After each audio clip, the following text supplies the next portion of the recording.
This is the primary bedroom accent wall. This time I wised up and carried my saw all the way upstairs. After doing the other accent wall and running up and down for every single cut, I did not want to have to do that again. And this one had even more cuts than the other room had, so that was a very good choice.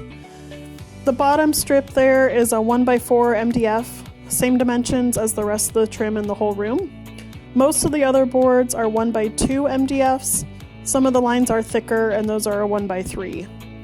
The straight lines were no problem.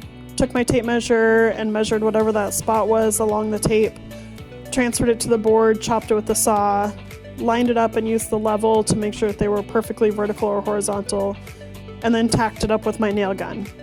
Those diagonal lines were much more difficult. I had to put the board up there and mark both ends where it was going to intersect, then use my speed square to connect those dots, chop it with the saw, and then line it back up again. Especially going through the anchor lines, I used typically another board to help make sure that they were actually in line with each other on both sides. Not always did it fully cover the tape. If it did, that was no problem. That's what I expected. Some of the other spots, the tape was not perfectly straight, especially on those diagonals. Not really a problem. I just took my utility knife and sliced off whatever was peeking through and peeled it away. In the center there, I did end up adapting that diamond to be a little bit different shape and angle as I went through the install. Overall, I'm so happy with how it looks now with the adapted change, and I'm glad I made that change on the fly.